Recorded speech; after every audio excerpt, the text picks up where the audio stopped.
The Mini 3 Pro was my highest recommendation, like it was the gold tier recommendation. Anyone that asked me, this was my go-to drone. But has the Mini 4 Pro dethroned the Mini 3 Pro?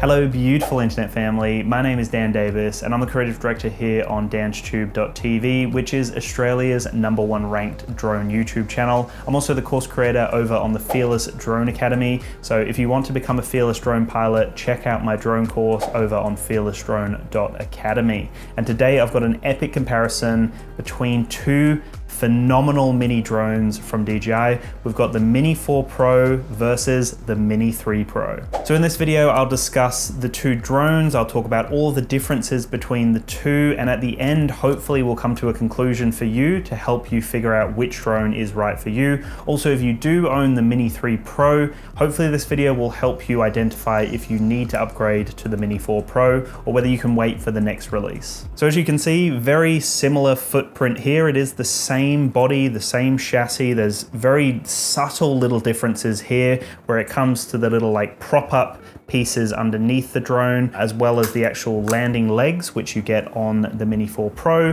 but you do not get on the Mini 3 Pro. In terms of the build quality though, very similar. They're both extremely well built drones for their size point, and they both are under 250 grams, depending on what battery you're using. But if you're using the sub 250 gram batteries, both drones come under 250 grams. Now, one of the biggest upgrades on the Mini 4 Pro is the fact that we have omnidirectional obstacle avoidance. So on the Mini 3 Pro, we had front facing, rear facing, and downward facing obstacle avoidance.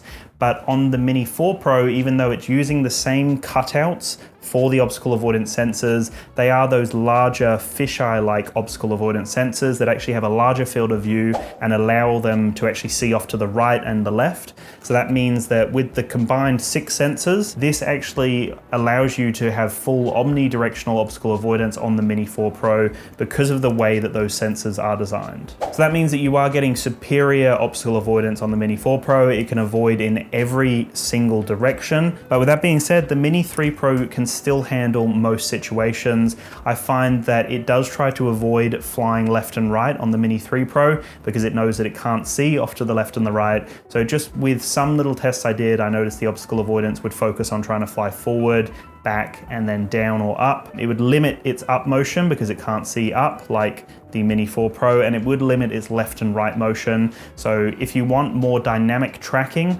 the Mini 4 Pro definitely has you covered. It also has the brand new Active Track 360 mode, which actually allows you, as the name suggests, to track 360 degrees around a subject. I've got a full video on the channel if you want to check that out. But the first thing when we talk about similarities, obviously the body is remarkably similar here. They look pretty much identical in every single way. And that actually means that the batteries are interchangeable. So it's the same battery system here. There is one nuance though, one difference that you need to keep in mind, but you can use the Mini 3 and Mini 3 Pro batteries on your Mini 4, and you can also use the Mini 4 Pro batteries on the Mini 3 and Mini 3 Pro. One major thing to be aware of here is with the sub 250 gram battery, so the battery that actually says ultralight 249 grams, the battery from the Mini 3 and the Mini 3 Pro will actually take the weight of your Mini 4 Pro over 250 grams. So again, you can use it, you can put that straight in your Mini 4 Pro and it will fly perfectly fine, but it will take the weight over 250 grams. So if you want to make sure that your Mini 4 Pro is under 250 grams, you need to buy the new Mini 4 Pro sub 250 gram battery. But with the Plus batteries, the ones that don't have text on it saying ultra light 249 grams, these are the same batteries and you can use the Mini 3 or Mini 3 Pro batteries over on the Mini 4 Pro. So when it comes to battery life, they are both very similar. The Mini 3 Pro with the standard battery will get you 34 minutes, and the Mini 4 Pro will get you 34 minutes with the standard battery. When it comes to the Plus batteries though, the Mini 3 Pro can net you 47 minutes, and the Mini 4 Pro can net you 45 minutes. So I'm guessing that because we've got the extra sensors potentially to power there's obviously more going on with the unit itself. For whatever reason, you're getting a little less flight time with the Plus battery on the Mini 4 Pro. So if you are considering one of these drones, either the Mini 4 Pro Pro or the Mini 3 Pro, I have some exciting exclusive subscriber combos for my Australian audience through the D1 store. I'll have a link below to check it out. You can check out my exclusive bundles for these two drones. I've got some other really cool bundles as well for different drones. So check those out because you're getting really everything you need, all the accessories you need. You're getting the Fearless Drone Academy and you're getting the best deal around. So check those out. But if none of those tickle your fancy, then reach out to the D1 store directly, sales@d1store.com.au. Mention DansTube and they'll be able to help you out with the best deal possible. The other option is if you're looking for accessories or other items on their website, you can use the promo code DANSTube to save some money on their website as well. And if you are an international viewer and you're not based in Australia, then I will have some other links down below as well to check it out on Amazon and the DJI website so that you can get some cool deals with the Mini 4 Pro, Mini 3, or whatever else it is that you need. Let me know and I'll be able to help you out. When we look at the camera systems on these two units, they look pretty much identical because they pretty much are identical. The Mini 4 Pro though does have some new exciting features that could potentially entice you to get this drone if you want to upgrade, or potentially lean you this way if you're considering the Mini 3 Pro or the Mini 4 Pro. So when you look at them on face value, they are both fixed aperture, f1.7, and they both have a sensor size of 1/1.3 inches. So they're both 24mm equivalent sensors. They can both capture 48 megapixel stills. Both drones can capture 4K up to 60 frames per second, but the big calling card of the Mini 4 Pro is that it can actually capture HDR video up to 60 frames per second in 4K, where the Mini 3 Pro can only go up to 30 frames per second if you're looking for HDR video in 4K. The other big calling card is that the Mini 4 Pro can capture 4K slow motion up to 100 frames per second, which is phenomenal and one of my latest addictions. I pretty much almost exclusively film 4K 100 frames per second because it just looks phenomenal and you have so much more to play around with. The Mini 3 Pro can capture slow motion, but it's limited to 1080p up to 120 frames per second, which is still great, but that 4K 100 frames per second on the Mini 4 Pro is a standout and something I use all the time. The other big calling card of the Mini 4 Pro's camera system is that it can actually capture 10-bit. So the Mini 3 Pro doesn't have 10-bit. The Mini 4 Pro allows you to use 10-bit D-Log-M, and you also have HLG color modes. So on the Mini 3 Pro, it's locked out at D-Cine-like, and the Mini 4 Pro can actually capture that 10-bit D-Log-M and HLG. Another cool thing about the Mini 4 Pro that stands out again is when you're in the vertical video mode, so both cameras can flip and allow you to capture vertical videos, but on the Mini 4 Pro, you can still use that HDR 4K up to 60 frames per second. And also it's nice to see that with the vertical video mode, everything still works the same as it does if you go portrait. So the Active Track 360 works, master shots, all the tracking modes, the photo modes, 48 megapixel photos, all of that stuff works in vertical as well as in landscape.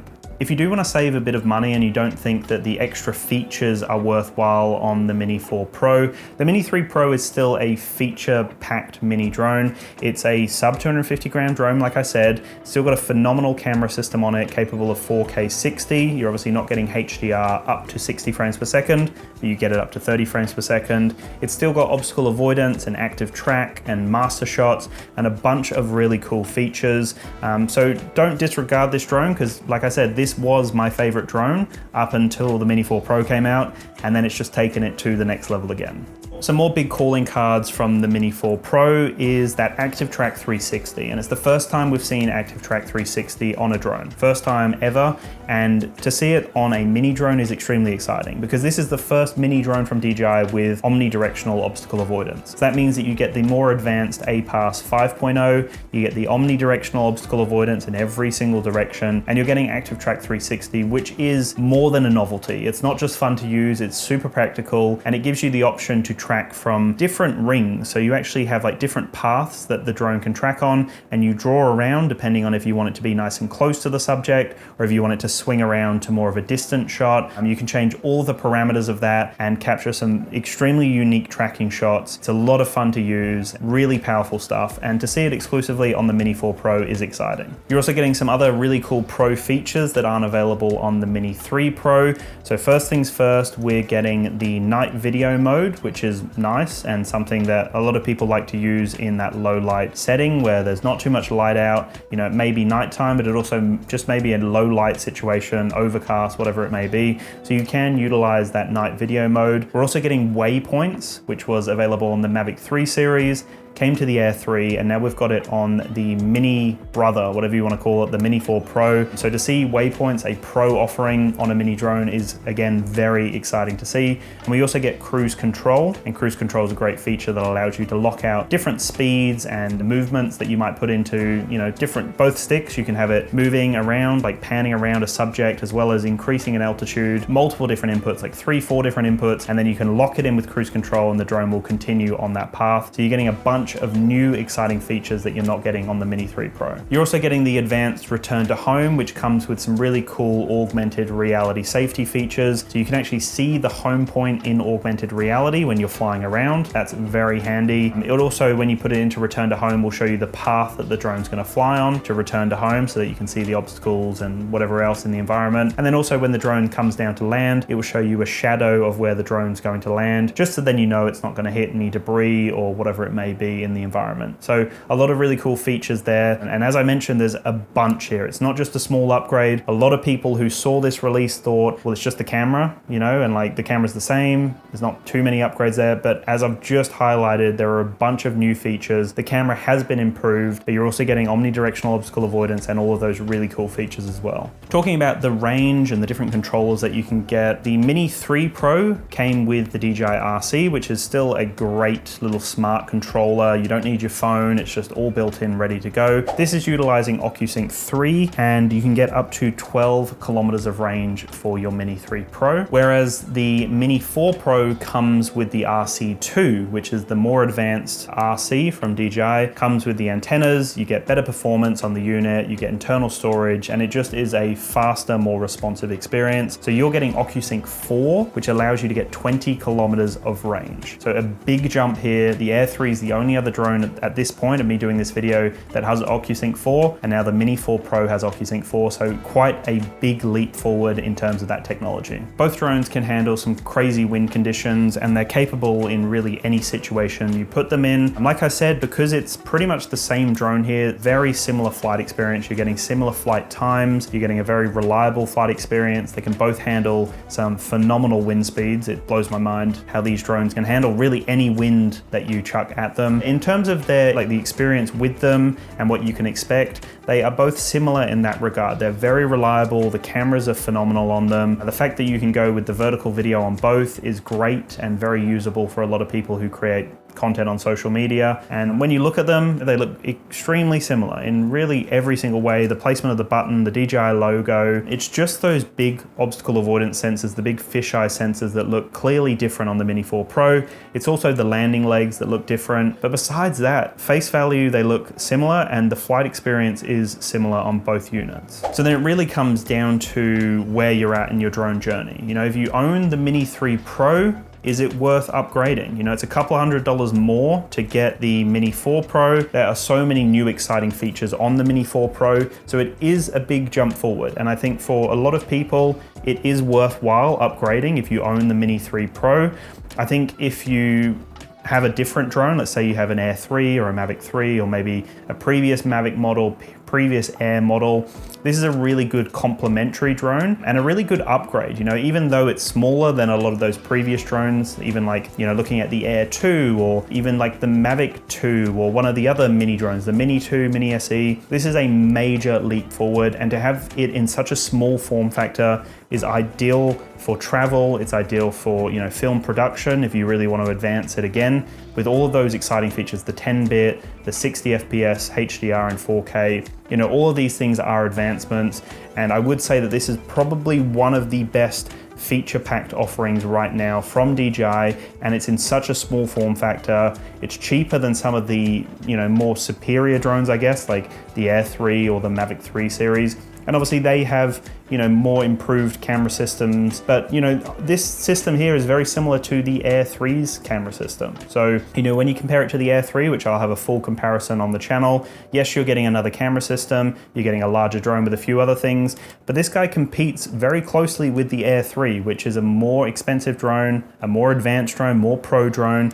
But the Mini 4 Pro has it all at such a small point, like at such a small form factor, it has so much going on for it. I guess the only other clear difference when it comes to aesthetics on these systems here is that the Mini 4 Pro actually does have an auxiliary light facing down. So the Mini 3 Pro does not have that, the Mini 4 Pro does, so that means that if it's low light, if it's night even, as the drone comes down, that light will come up and it will light up the underground area, the surrounding area for yourself so that you can see exactly where the drone is going to land. That is handy, it's a great safety feature, and that's something you're not getting on the Mini 3 Pro. So with all of that being said, obviously it's dependent on your needs, it's dependent on your situation, whether you just use drones for fun or if you use them for work. I think having a mini drone in your kit is a must, and if you're looking to upgrade, the Mini 4 Pro has it all, it really does. Now with the Mini 3 Pro, it's hard to outright just say, yes, upgrade 100%. If the camera had been advanced even further again, then maybe it would be a 100%, no questions asked. But I guess it just depends. It is a big upgrade. There's a lot going on. It is an exciting new offering with a bunch of new features. So I think a lot of people could benefit from the upgrade. You could sell your Mini 3 Pro. It's still going to retain a lot of value. So you can sell it and spend the extra to get that upgrade. You're not going to be out of pocket too much, and you're going to have a big improvement here, because we're not going to see any mini drones anytime soon. So could be a really good time to upgrade, especially if you're looking for that omnidirectional obstacle avoidance and all of those other features that I mentioned. So anyway, guys, thank you so much for watching. I really hope that this helped you out. Let me know in the comments below if you've got any other questions. We can continue chatting down there. I'd love your thoughts. Let me know if you're going to upgrade, if you have upgraded, if you've never owned a drone before. Let us know in the comments below. It's always very interesting to see everyone's drone experience and drone journey. And yeah, I'll chat to you in the next one. Thank you so much for watching. Peace.